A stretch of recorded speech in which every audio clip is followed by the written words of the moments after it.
کیا آپ جانتے ہیں کہ آسمان پر تارا ٹوٹنا یا جو روشن سا ستارہ ادھر سے ادھر تیزی سے جاتا ہے یا دکھائی دیتا ہے وہ اصل میں کیا ہے؟ اور اصحاب ایکا کون تھے اور ایکا کے کیا معنی ہیں؟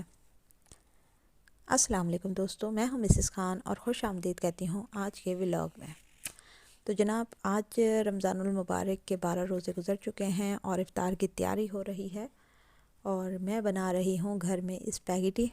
اصل میں بچوں نے کر دی فرمائش اور آج تھا ان کا روزہ، تو سوچا کیوں نہ ان کو گھر پہ ہی اسپیگیٹی تیار کر کے دی جائے۔ تو میں نے بنائی گھر پہ اسپیگیٹی، اور اس کی بہت ہی سمپل سی ریسیپی ہے کہ میں نے لیا میدا اور نمک اور تھوڑا سا آئل ڈال کے اسے سخت سا گوندھ لیا۔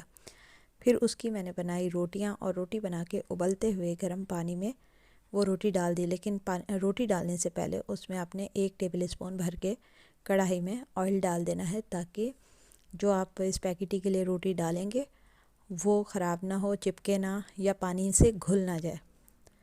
بس پھر آپ نے 3 سے 4 منٹ تک اس کو مسلسل اس پانی میں ابلتے رہنے دینا ہے۔ اس سے یہ میدا جو ہے اچھی طرح سے پک بھی جائے گا اور بہت سافٹ اور بہت ہی ذائقے دار اسپیگیٹیز جو ہیں وہ آپ کی بن کے تیار ہوں گی۔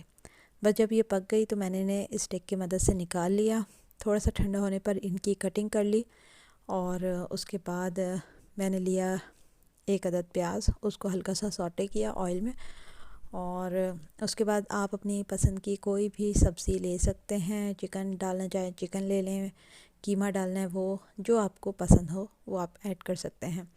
سو میں نے جو اسپیگیٹی ہے اسے بھی جولین کٹنگ میں کٹ کر لیا تھا، اور ویجیٹیبلز میں نے لی شملہ مرچ، بند گوبھی اور ٹماٹر، اور ساتھ میں تھا سویا سوس اور چلی سوس۔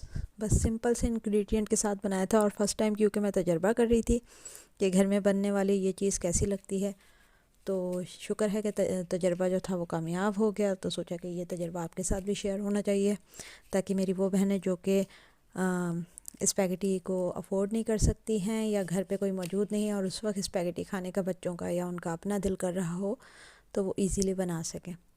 تو بس جیسے ہی پیاز فرائی ہوئے میں نے اس میں ایڈ کر دیے ٹماٹر، اور ٹماٹر کو اچھے طرح سے مکس کرنا ہے، اور تقریباً 2-3 منٹ تک آپ نے اس کو پکنے دینا ہے۔ اس طرح یہ جو ٹماٹر ہیں یہ سافٹ بھی ہو جائیں گے، اور ان کا پانی بھی جو ہے وہ ڈرائی ہو جائے گا، اور ایک اچھا سا سوس جو ہے آپ کی اسپیگیٹی کے لیے تیار ہو جائے گا۔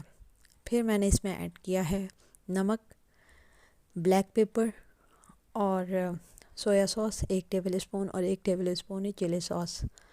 تو اس کو مکس کرنے کے بعد آپ نے زیادہ سے زیادہ 1 یا 1.5 منٹ کوک کرنا ہے، اور اس سے زیادہ آپ نے نہیں کرنا، ورنہ اس کا جو ٹیسٹ ہے وہ بہت زیادہ ہارڈ ہو جائے گا، بہت زیادہ آپ کو جو ہے کالی مرچ تیز لگے گی، کیونکہ کالی مرچ کی یہ کوالٹی ہوتی ہے کہ وہ جتنا زیادہ آپ اسے کوک کرتے ہیں تو وہ تیز سے تیز تر ہوتی جاتی ہے۔ تو بس آپ نے اس کو بہت زیادہ کوک نہیں کرنا ہے، اور شملہ مرچ اور بند گوبھی کی بھی یہ ہے کہ وہ 1 سے 2 منٹ کے اندر بہت اچھے طریقے سے سافٹ ہو جاتی ہیں۔ ہم نے بہت زیادہ سبزیوں کو اوور کوک بھی نہیں کرنا ہے۔ تو جیسے ہی یہ سوس تیار ہوا تو پھر میں نے اس میں ویجیٹیبل ایڈ کر دی۔ ویجیٹیبل کے ایڈ کرنے کے بعد 1 سے 2 منٹ میں نے اسے مکس کیا، اور پھر جو اسپیگیٹی میں نے بنائی تھی وہ میں نے اس کے اندر ایڈ کر دی، مکس کیا، اور 2 سے 3 منٹ ہلکی آنچ پر دم کے طریقے سے پکایا، اینڈ دین میری جو اسپیگیٹی تھی ہوم میڈ وہ تیار ہو گئی، اور یقین جانے اتنی ٹیسٹی تھی کہ بالکل فرق نہیں پتہ چل رہا تھا کہ گھر کی ہے یا بازار کی۔ تو جناب بس یہی ہے ہوم میڈ اسپیگیٹی کی ریسیپی، سمپل اور ایزی، اور بہت جلد بن جاتی ہے۔ تو آپ لوگ اس کو ضرور ٹرائی کیجیے گا، اور ٹرائی کرنے کے بعد اپنا ایکسپیرینس جو ہے کمنٹ میں ضرور شیئر کیجیے گا۔ تو اب چلتے ہیں ہم آج کے قرآن لیسن کی جانب، جو کہ ہے پارہ نمبر 14، اور اس میں ہے سورہ ہجر اور سورہ نحل۔ تو سورہ جو الحجر ہے وہ مکی صورت ہے، اس میں 99 آیات ہیں، 6 رکوع ہیں، اور اس کی پہلی آیت تو آتی ہے پارہ نمبر 13 میں، اور باقی یہ تمام رکوع جو ہیں وہ پارہ نمبر 14 میں موجود ہیں۔ قرآن پاک اس صورت کے ابتدا میں قرآن پاک کو ایک روشن کتاب اور ہدایت کا نور لے کر نازل ہونے والی کتاب بتایا ہے۔ کافر وقت نزع عذاب دیکھ کر آرزو کریں گے کہ کاش وہ مسلمان ہوتے، یہ پارہ نمبر 14 کی پہلی آیت ہے کہ جب وہ دیکھیں گے کہ ان پر کس قسم کا عذاب آنا ہے حالت نزا میں، تو وہ حسرت کریں گے کہ کاش وہ مسلمان ہوتے۔ کافروں نے دنیاوی زندگی کو اصل زندگی جانا تو پچھتاوے کے سوا کچھ نہ پائیں گے۔ حضرت علی کا قول ہے کہ لمبی امیدیں آخرت کو بھلاتی ہیں اور خواہشات کا اتباع حق سے روکتا ہے۔ کافروں نے قرآن کو جھٹلایا اور رسول اللہ صلی اللہ علیہ وسلم کو مجنون کہا اور کہا کہ یہ کلام ہمارے پاس فرشتے کیوں نہیں لاتے اگر تم سچے ہو۔ تو اس پر اللہ نے فرمایا کہ ہم فرشتے بیکار نہیں اتارتے، بے شک ہم نے اتارا ہے یہ قرآن اور بے شک ہم خود اس کے نگہبان ہیں۔ یہ بات اللہ تعالیٰ نے سورہ الحجر کی آیت نمبر 5 سے 9 کے درمیان فرمائی ہے۔ اس سے آگے اللہ تعالیٰ فرماتے ہیں کہ اگر ان کو تمام نشانیاں بھی دکھا دی جائیں یا ان کے لیے آسمان کے دروازے بھی کھول دیے جائیں تب بھی یہ ایمان نہ لائیں گے۔ اور اللہ نے آسمان میں برج بنائے ہیں اور دیکھنے والوں کے لیے اسے آراستہ کیا ہے۔ آراستہ کرنے سے مراد چاند، تارے اور کہکشائیں بنانا ہے، اور شیطان اور مردود سے محفوظ رکھا ہے، مگر جو چوری چھپے جائے یا سنے تو اس کے پیچھے پڑتا ہے روشن گولا۔ اچھا، اس آیت کا مطلب یہ ہے کہ جب جادوگر یا جو شیاطین ہیں یہ اللہ تعالیٰ کے راز اور فرشتوں کی باتیں سننے کے لیے اوپر جاتے ہیں آسمانوں کی طرف، تو آسمان کے جو نگہبان فرشتے ہیں وہ انہیں آنکھ کے گولے مارتے ہیں اور ہمیں لگتا ہے کہ کوئی تارا ٹوٹا ہے، تو جو اصل میں ایک روشنی کا گولا تیزی سے ادھر سے ادھر آتا جاتا ہمیں اکثر رات کے وقت دکھائی دیتا ہے، تو وہ اس قسم کے شیاطین جو کہ اللہ کی باتیں معلوم کرنے کے لیے یا فرشتوں کے راز جاننے کے لیے آسمان کی طرف جاتے ہیں، تو انہیں سزا کے طور پہ آگ کے گولے مارے جاتے ہیں۔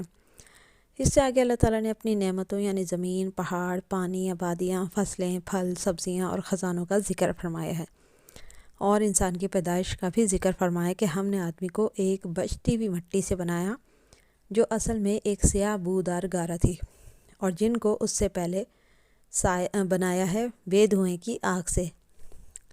پھر حضرت آدم علیہ السلام کی تخلیق کا ذکر ہے کہ جب اللہ نے انہیں بنایا اور تمام فرشتوں کو سجدے کا حکم دیا تو سب فرشتوں نے تو سجدہ کیا، مگر ابلیس جو اصل میں جن تھا مگر اپنی کثرت عبادت کے سبب وہ اکثر فرشتوں کے درمیان رہتا تھا، اس نے سجدہ کرنے سے انکار کر دیا اور تکبر کیا کہ آدم علیہ السلام تو مٹی سے بنے ہیں اور میں آگ سے، اس لیے میں اس کو سجدہ نہیں کروں گا، اور اس کے تکبر نے اسے لعنتی بنا دیا تا قیامت۔ اس کے بعد اس صورت میں اللہ تعالیٰ نے حضرت ابراہیم علیہ السلام کا ذکر فرمایا ہے۔ حضرت ابراہیم علیہ السلام کی عادت تھی کہ وہ کوئی بھی کھانا مہمانوں کے بغیر نہیں کھاتے تھے۔ ایک دن وہ مہمانوں کا انتظار کر رہے تھے کہ ان کے پاس انسانی روپ میں کچھ فرشتے مہمان بن کر آئے اور انہیں بڑھاپے میں اولاد کی بشارت دی۔ حضرت ابراہیم علیہ السلام ڈر گئے، مگر ان فرشتوں نے حضرت ابراہیم علیہ السلام کو تسلی دی اور بیٹے کی خوشخبری سنا کر وہ چلے گئے۔ پھر اس کے بعد اس صورت میں حضرت لوط علیہ السلام کی بیوی کا ذکر ہے جو اپنی قوم کے ساتھ برائیوں میں پوری طرح سے شامل تھی، اس لیے اس کا انجام بھی اس کی قوم کے ساتھ ہوا۔ حضرت لوط علیہ السلام کے پاس فرشتے اللہ کا پیغام لے کر آئے اور مہمان بن کر آئے تھے۔ قوم کے لوگ بدکاری کی غرض سے آپ کے گھر آئے اور ضد کرنے لگے کہ ان مہمانوں سے وہ ملنا چاہتے ہیں۔ حضرت لوط علیہ السلام نے انہیں منع فرمایا کہ مہمانوں کے سامنے مجھے رسوا نہ کرو، لیکن جب وہ نہ مانے تو اللہ نے حضرت لوط علیہ السلام کو ان کی امت کے ساتھ بستی کو چھوڑ جانے کا حکم دیا اور فرمایا کہ پیچھے مڑ کر نہ دیکھنا۔ ان کی بیوی جو اپنی قوم کے حق میں تھی، جب چنگاڑ آئی اور بستی کو الٹ دیا گیا تو اس نے پیچھے مڑ کر دیکھ لیا اور کہا، ہائے میری قوم، تو پھر وہ بھی پتھر کی ہوگی جس کا مجسمہ آج تک نشان عبرت بنا ہوا ہے۔ بے شک ایمان والوں کے لیے نشانیاں ہیں اور نصیحت ہے قرآن میں۔ ہجر ایک وادی کا نام ہے مدینہ اور شام کے درمیان، جس میں قوم سمود رہتے تھے جو بلند قامت اور طاقتور تھے۔ وہ سمجھتے تھے کہ انہیں کبھی کوئی فنا نہ کر پائے گا، اسی گھمنڈ میں انہوں نے اپنے تمام پیغمبروں، خاص طور پر حضرت صالح علیہ السلام کی تکذیب کی، اور ایک نبی کی تکذیب تمام انبیاء کی تکذیب ہے، اور ہر نبی اللہ اور تمام انبیاء پر ایمان لانے کا حکم دیتا ہے۔ اس لیے ہجر والوں پر بھی عذاب ہوا۔ اصحاب ہجر اور اصحاب ایکا، حضرت شعیب کی قوم ایکا کہلاتی ہے، اور ایکا کا مطلب ہے جھاڑی، ان پر بھی عذاب آیا ناپ تول میں کمی کرنے کی وجہ سے۔ اس کے بعد اللہ تعالیٰ نے تمام کائنات میں غور و فکر کرتے رہنے اور اپنی عبادت کا تا حیات حکم دیا ہے۔ یہیں پہ اس صورت کا اختتام ہوتا ہے۔ اس سے آگے سورہ نحل ہے، وہ بھی ایک مکی صورت ہے اور اس کی 128 آیات ہیں، 16 رکوع ہیں۔ اس صورت میں اللہ تعالیٰ اپنے معبود برحق ہونے کا ذکر کرتے ہیں اور ساتھ ہی اللہ کی عطا سے قرآن اور دواؤں میں شفا رکھی گئی ہے۔ حضور اکرم کو علم غیب دیا گیا ہے، موت کے بعد زندگی ہی اصل زندگی ہے، لہٰذا اس کی تیاری کرنے کا حکم دیا گیا ہے۔ اور اس صورت میں اللہ تعالیٰ نے صاف الفاظ میں فرمایا ہے کہ موت کا ایک وقت مقرر ہے جو کہ بدل نہیں سکتا۔ فرشتے انبیاء کے پاس انسانی شکل میں آتے تھے اور قرآن پاک میں ہر شے کا واضح بیان ہے۔ قرآن عربی زبان میں اتارا گیا ہے تاکہ اہل عرب کو سمجھنے میں آسانی ہو۔ حالت احرام میں پانی کا شکار جائز ہے، طلب حق کے لیے مناظرہ بھی جائز ہے۔ تبلیغ کے وقت نرم گفتاری اختیار کی جائے۔ ہر وہ شخص جو کہ تبلیغ دین کرتا ہو اسے چاہیے کہ اپنے لہجے کو بھی نرم رکھے اور اللہ کی رحمتوں اور نعمتوں کا ذکر زیادہ کرے، نہ کہ اس کے عذاب کا، کیونکہ جو لوگ سخت گفتاری سے کام لیتے ہیں ان کے لہجوں کی وجہ سے ہی بہت سے لوگ دین کی طرف راغب ہونے سے رہ جاتے ہیں۔ اس لیے عالم کو چاہیے کہ وہ نرم گفتاری کے ساتھ نعمت خداوندی کا ذکر زیادہ کیا کرے اور جنت کی بشارت اور خوشخبریاں سناتا رہا کرے۔ اس سے آگے معاہدات کا احترام کرنے اور لوگوں کو علم سیکھنے اور سکھانے کے لیے کیسے رہنا چاہیے اس کا بھی حکم دیا گیا ہے، اور لوگوں کو علم سیکھنے کے لیے علماء سے سوال کرنے کی اجازت دی گئی ہے۔ شہد میں شفا ہے اور شراب حرام ہے، پانی پینے کے لیے ہے اور جانوروں کا دودھ پینا جائز ہے۔ اس صورت میں صاف الفاظ میں بیان کیا گیا ہے، کیونکہ کچھ لوگ اعتراض کرتے تھے کہ فلاں چیز ہمارے مردوں کے لیے ہے، فلاں چیز صرف عورتوں کے لیے اور فلاں چیز ہم پہ حرام ہے۔ تو یہ آیت ان سب کی غلط باتوں کا رد کرنے کے لیے ہے کہ جو چیز اللہ نے جائز اور حلال کی ہے، پاکیزہ کی ہے، اسے کھانا اور پینا جائز ہے، اور جس سے روکا گیا ہے اس سے رک جانا بہتر ہے۔ اس لیے شراب حرام ہے۔ شہد میں شفا ہے، شہد کو حلال قرار دیا گیا اور دودھ کو بھی حلال قرار دیا گیا۔ اور اس سے آگے اللہ تعالیٰ نے فرمایا کہ تجارت کے لیے سمندری سفر کرنا بھی جائز ہے، البتہ مسلمانوں پر مردار کھانا حرام ہے۔ جھوٹ بولنے والے کبھی کامیاب نہیں ہوتے، جھوٹوں پر آگ کا عذاب ہوگا۔ جھوٹ بولنے والے بے ایمان ہیں اور جھوٹوں پر خدا کی لعنت ہے۔ قسم کو پورا کرنے کا حکم دیا گیا ہے، اور ہر دہریت یعنی کہ غلط عقائد اور وہ لوگ جو کہ انبیاء کو خدا کے بیٹے اور فرشتوں کو خدا کی بیٹیاں بتاتے ہیں، نعوذ باللہ، اور رسولوں کی شان میں گستاخیاں کرتے ہیں، ان سب کے باطل عقیدوں کا رد کیا گیا ہے۔ تو یہ تھا سورہ نحل اور سورہ الحجر کا مختصر سا جائزہ۔ امید ہے آپ لوگوں کو پسند آیا ہوگا۔ کمنٹ میں ضرور شیئر کیجیے گا کہ آپ کو یہ ویڈیو کیسی لگی۔ چینل پہ نئے ہیں تو چینل کو سبسکرائب کر لیں۔ اپنی دعاؤں میں ہمیں یاد رکھیے گا۔ نیکسٹ ولاگ تک کے لیے دیجیے مجھے اجازت۔ اللہ حافظ۔